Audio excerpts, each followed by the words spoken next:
नमस्कार साथियों एक बार फिर आपका हार्दिक स्वागत और अभिनंदन है संकल्प के इस ऑनलाइन डिजिटल प्लेटफॉर्म पर। साथियों 2025 एक तैयारी करने वाले सरकारी भर्तियों की तैयारी करने वाले एक विद्यार्थी के लिए बहुत महत्वपूर्ण होने वाला है साथियों। और इस 2025 की इस भर्तियों के क्रम में एक और भर्ती का अनाउंसमेंट हो गया है राजस्थान अधीनस्थ सेवा बोर्ड द्वारा। और कौन सी भर्ती है इसकी संपूर्ण जानकारी मैं आपके साथ यहाँ पर शेयर करने वाला हूँ। भर्ती का नाम है प्यारे साथियों वाहन चालक यानी ड्राइवर की जो भर्ती है उसका जो नोटिफिकेशन है वो राजस्थान सेवा बोर्ड अधीनस्थ सेवा बोर्ड ने जारी कर दिया है। उसके बारे में हम सारी की सारी जानकारी यहाँ पर लेंगे। क्या होगा सिलेबस, क्या होगी एज, क्या होगी फॉर्म भरने की, लाइसेंस कौन सा चाहिए, फॉर्म डेट क्या होगी, अंतिम डेट क्या होगी और एग्जाम कब तक होगा। तो बने रहे साथ जो ड्राइवर की वैकेंसी है उसकी कंप्लीट जानकारी।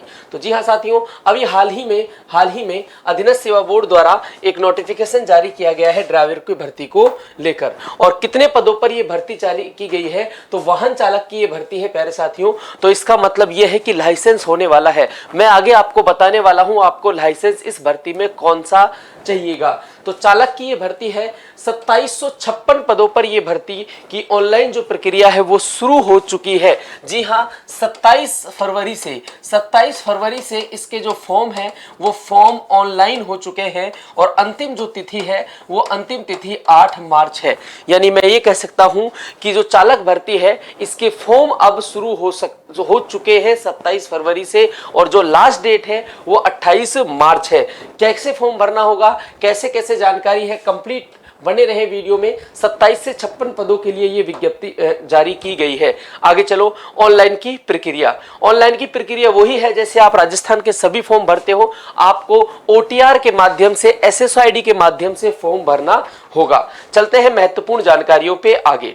ओटीआर के माध्यम से ये सारी की सारी बातें वही हैं और क्या क्या चाहिए होगा, डॉक्यूमेंट्स की बात भी हम आगे करेंगे। एसएसओआईडी से ये सारा एसएसओआईडी के बारे में दे रखा है। ये एक बार ये पंजीकरण यानी वन टाइम रजिस्ट्रेशन के बारे में आपसे बात कर रखी है। वाहन चालक के ये जो पद हैं, आगे मैं आपसे मुख्य बातों पर सीधा आपको लेकर चलता हूं कि जो आपसे क्या क्या क्राइटेरिया मांगा गया है, क्वालिफिकेशंस क्या क्या मांगी गई है, लाइसेंस आपके पास कौन सा होना चाहिए। तो हम सीधे चलते हैं वही योग्यताओं पर कि आपके पास कौन कौन सी योग्यता आपके पास होनी चाहिए। चलो, ये दिव्यांगजनों के लिए विशेष है, अनुसूचित छात्रों के लिए विशेष है। पात्र शैक्षणिक योग्यता, यहां आप आ जाए, यहां पर आ जाए प्यारे साथियों। शैक्षणिक योग्यता क्या होनी चाहिए? किसी भी मान्यता प्राप्त बोर्ड से सेकेंडरी या उसके समतुल्य परीक्षा, यानी ये 10वीं पास वैकेंसी है। 10वीं पास जो वैकेंसी है आपके पास 10th होना चाहिए और 10th के साथ और क्या होना चाहिए तो ध्यान से देखें, तथा समतुल्य परीक्षा अपेक्षाकृत हल्के या भारी परिवहन यान को चलाने की विधि मान्य अनुयुक्ति यानी लाइसेंस रखता हो और ड्राइवर के रूप में 3 वर्ष का अनुभव हो। अनुभव प्रमाण पत्र का प्रारूप अनुकूलन 1 और निम्नलिखित के आवश्यक होना चाहिए। यानी आपके पास आप 10th पास होने चाहिए और आपके पास ड्राइविंग लाइसेंस होना चाहिए। आपके पास ड्राइविंग लाइसेंस होना चाहिए और लाइसेंस आपके पास कोई भी हो सकता है। आपके पास लाइट लाइसेंस भी हो सकता है, आपके पास हैवी लाइसेंस भी हो सकता है, लेकिन शर्त यह है कि आपके पास 3 वर्ष का क्या होना चाहिए, ड्राइविंग अनुभव होना चाहिए। और ये ड्राइविंग अनुभव आपको कौन जारी करेगा इसके बारे में भी आगे बात करेंगे, क्योंकि इसमें दे रखा है अनुकूलन 1 में इसके बारे में बता रखा है। आगे मैं इसके बारे में भी बात करूंगा। और देखते हैं, चश्मे सहित या बिना चश्मे के 6x6, ये आपके मेडिकल के बारे में दिया हुआ है। यान की सड़क के किनारे मरम्मत का ज्ञान तथा चालन की दक्षता, जिनका परीक्षण नियुक्ति प्राधिकारी द्वारा व्यावसायिक परीक्षा ट्रेड के टेस्ट के माध्यम से किया जाना चाहिए। तो कहने का मतलब सिंपल सा ये है कि मोस्टली इसमें जो मोटी मोटी बातें हैं वो ये है, आप 10th पास होने चाहिए, साथ के साथ आपके पास ड्राइविंग लाइसेंस होना चाहिए। वो लाइसेंस लाइट भी हो सकता है, वो लाइसेंस हैवी भी हो सकता है, लेकिन शर्त यह है कि आपको 3 वर्ष का ड्राइविंग का अनुभव होना चाहिए। आगे चलते हैं साथियों। चलो, ये योग्यता हो गई। ये देखें, ये आपके सामने अनुकूलन 1 दे रखा है कि आपके पास जो क्या होगा, आपके पास जो सर्टिफिकेट होगा किसका, आपके एक्सपीरियंस का सर्टिफिकेट होगा, वो ऐसा होना चाहिए। इसके बारे में भी थोड़ी सी जानकारी ले लो। इस भर्ती हेतु निर्धारित शैक्षणिक योग्यता के अंतिम वर्ष में सम्मिलित होने वाले हैं या सम्मिलित हो रहे विद्यार्थी आवेदन कर सकेंगे, परंतु निर्धारित शैक्षणिक योग्यता इस भर्ती की परीक्षा तिथि से पूर्व अर्जित करनी अनिवार्य होगी। कहने का मतलब है अगर आप अभी जो शैक्षणिक योग्यता इन्होंने रखी है और आप अभी अपियरिंग में है, यानी अभी आपकी 10th पास नहीं हुई है, यानी जो और क्वालिफिकेशन रखी है, आप अपियरिंग से भी फॉर्म भर सकते हैं। बट जब आपका डॉक्यूमेंट वेरिफिकेशन होगा तब आपके पास कंप्लीट जो डॉक्यूमेंट है, कंप्लीट जो शैक्षणिक योग्यता है वो पूरी होनी चाहिए। अनुभव एवं अनुज्ञप्ति यानी लाइसेंस आवेदन अंतिम तिथि तक का ही मान्य होगा। याद रखना, अंतिम तिथि यानी 28 मार्च से पहले तक अगर आपका लाइसेंस बन गया है तो आपको जो लाइसेंस है वो मान्य माना जाएगा। बाकी शैक्षणिक योग्यता आपको कब चाहिए? जब तक हो सकती है जब तक आपका डॉक्यूमेंट वेरिफिकेशन होता है। याद रखें, 28 मार्च से पहले अगर आपका लाइसेंस बन जाता है तो आप क्या होंगे? 28 मार्च से पहले आपका लाइसेंस बन जाता है तो आप इस आवेदन कर सकते हैं। साथ ही अगर आप शैक्षणिक योग्यता में 10th में है, जैसे 10th इसकी शैक्षणिक योग्यता दे रखी है, उसके अगर आप अपियरिंग में है तो आप फॉर्म भर सकते हैं। लेकिन जब आपका डीवी होगा, परीक्षा का कंप्लीट प्रक्रिया समाप्त होगी, तब आपके पास पूरी कंप्लीट शैक्षणिक योग्यता होनी चाहिए। बट 28 मार्च से पहले आपका लाइसेंस बन जाना चाहिए। कार्यालय यानी फर्म, देखो बहुत सारी रजिस्टर्ड ड्राइविंग लाइसेंस सिखाने वाली रजिस्टर्ड फर्म होती है, वो इसको जारी करती हैं। पता, ईमेल, पंजीकरण और इनका ये नीचे क्या भी होता है, ये अनुभव, ये क्या होगा? ये अनुभव प्रमाण पत्र होगा। कार्यालय, उपक्रम, कंपनी, फर्म, संस्था अभिलेख के आधार पर यह प्रमाणित किया जाता है कि श्री, सुश्री, श्रीमती, पुत्र, पुत्री, श्री, जन्म दिनांक, यहाँ आपका नाम आ जाएगा, यहाँ आपके फादर का नाम आ जाएगा, दिनांक डेट आ जाएगी, निवासी आ जाएगी, वाहन चालक, ड्राइविंग लाइसेंस, क्रमांक कितना, दिनांक, आधार कार्ड नंबर, ये द्वारा कार्यालय, कंपनी, फर्म, संस्था निम्नलिखित अवधि में हल्के या भारी वाहन चालक पर कार्य किया है। इस दिनांक से इस दिनांक को डेट डल जाएगी, यानी आपके ये फॉर्म आपको निकलवाना पड़ेगा और इसी फॉर्म के तहत आपका क्या बनेगा? इसी फॉर्म के तहत आपका वो बनेगा, एक्सपीरियंस सर्टिफिकेट बनेगा ड्राइविंग का। और वो कौन कौन सी कंपनियां बना सकती हैं? जो रजिस्टर्ड फर्म है, कंपनी है, वो इनको बना सकती है। और फिर संस्था के समकक्ष जो अधिकारी होगा वो क्या उस पर हस्ताक्षर करेगा और उस संस्था की क्या लगाएगा? सील लगाएगा। आगे राजस्थान मोटर गैरेज अधीनस्थ सेवा नियम 1979 यथा संशोधन के अनुसार विभाग द्वारा व्यावसायिक परीक्षण ट्रेड टेस्ट हेतु प्रावधान। अभ्यर्थी का चयन लिखित परीक्षा ऑर्डर ऑफ मेरिट के अनुसार होगा। अभ्यर्थी को अन्य आवश्यक शर्तों तथा शैक्षणिक योग्यताओं का अनुभव, आयु इत्यादि शर्तों का पालन करना आवश्यक है।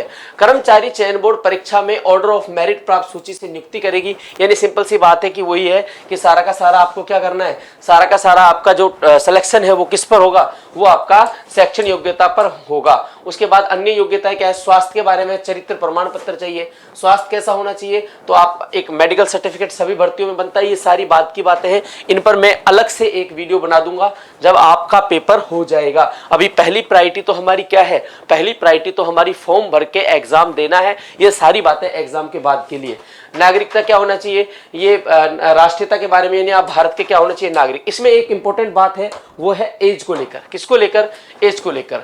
आवेदक 1 जनवरी 2026 को, यानी 1 जनवरी 2026 को 18 वर्ष का पूरा हो जाना चाहिए। यानी मिनिमम आयु 1 जनवरी 2026 को बेस मानते हुए कितने वर्ष का हो जाना चाहिए? 18 वर्ष की आयु प्राप्त कर चुका हो तथा 40 वर्ष का नहीं हुआ हो। यानी 18 से 40 के बीच में आपकी एज होनी चाहिए। नियमों में उल्लेखित अनुसार आवेदन करने की अंतिम तिथि के पश्चात आगामी जनवरी की प्रथम दिनांक से आयु की गणना की जाती है और आवेदकों की आयु की गणना 1/1/26 से की जाएगी। यानी आपकी जो एज का क्राइटेरिया है, उसका जो बेस माना गया है वो 1 जनवरी 2026 को माना गया है। चलो क्लियर है? ये आपको एज को लेकर आपका डाउट है वो जो क्या हो गया है, क्लियर हो गया। और इसके अलावा और क्या है, वो छूट के बारे में है। तो 18 से 40 तो क्या है, मिनिमम 18 है, मैक्सिमम 40 है। लेकिन फिर आपको आपकी कैटेगरी के हिसाब से क्या भी दी गई है, छूट दी गई है, छूट दी गई है। और इसके बारे में कोई विशेष बात होगी, ये OTR के माध्यम से होगा। ये फॉर्म डेट के बारे में दे रखा है, 27/2 से 28/3 तक आपका फॉर्म भरा जाएगा। तो आप तो पहले ही भर दे। परीक्षा का आयोजन कैसे होगा? परीक्षा का आयोजन कैसे होगा ये आप ध्यान रखें। परीक्षा का आयोजन कैसे होगा तो क्या दे रखा है इसके बारे में? बोर्ड द्वारा वाहन चालक उक्त पदों पर भर्ती परीक्षा संभावित 22 से 23 नवंबर 2025 को होगी। कब होगी? 22-23 नवंबर 2025 को होगी। कंप्यूटर आधारित परीक्षा सीबीटी कंप्यूटर बेस्ड टेस्ट या ऑफलाइन ओएमआर आधारित परीक्षा करवाई जानी प्रस्तावित है। बोर्ड के पास परीक्षा की दिनांक एवं स्थान परिवर्तन का अधिकार सुरक्षित है, यानी ऑनलाइन भी हो सकती है, ऑफलाइन भी हो सकती है, लेकिन होगी कब ये इंपॉर्टेंट है, 22 को या 23 नवंबर। यानी नवंबर की बात करें हम तो अभी आपके पास इस भर्ती के लिए एक बहुत अच्छा टाइम बचा है, बहुत अच्छा टाइम, 7-8 महीने का पूरा टाइम है। कोई भाई जिसके पास लाइसेंस हो और जिसको 3 वर्ष का अनुभव हो तो उनके लिए बहुत बड़ा नंबर है ये भर्ती का। प्रवेश पत्र आपका बोर्ड जारी करेगा, और कब जारी करेगा तो वो आप आराम से कर देगा फॉर्म एग्जाम डेट से पहले। और कुछ है क्या आगे की? तो इंपॉर्टेंट बातों के चलिए चल लेते हैं। नियुक्ति www.rssbrajasthan.gov.in। ये जो एक बात ध्यान रख लेना, फोटोग्राफ में ये थोड़ा सा मेंशन किया है, इसने डार्क लाइट में मेंशन किया है, याद रख लेना। आवेदक का नवीनतम रंगीन फोटो 1 माह से पुराना नहीं होना चाहिए, बस ये थोड़ा सा ध्यान रख लेना। बाकी तो ये काम सारे के सारे जो आप जहां फॉर्म भरवाएंगे ये मित्र वाला, वो सारा का सारा आपको कंप्लीट बता देगा। बस एक चीज पर जो फोकस किया है वो क्या है, किस पर? वो इस पर क्या है कि आपका जो फोटो है वो 1 महीना पुराना नहीं होनी चाहिए, ये संशोधन की प्रक्रिया है। चलो, तो ये अपनी क्या हो गई, कंप्लीट बात हो गई किस पर? ड्राइवर भर्ती पर। अच्छे खासे नंबरों पर ड्राइवर भर्ती है, 2700 पदों पर ये भर्ती है प्यारे साथियों, जिसके फॉर्म चल चुके हैं। अगर आपने अभी तक फॉर्म नहीं भरा है तो आपसे अनुरोध है कि जल्दी से जल्दी क्या भर दें, फॉर्म भर दें। और इससे संबंधित कोई महत्वपूर्ण जानकारी होगी तो मैं इसके संबंधित आपको एक वीडियो और लेकर आऊंगा। आज के लिए इतना ही। Thank you. जय हिंद, जय भारत।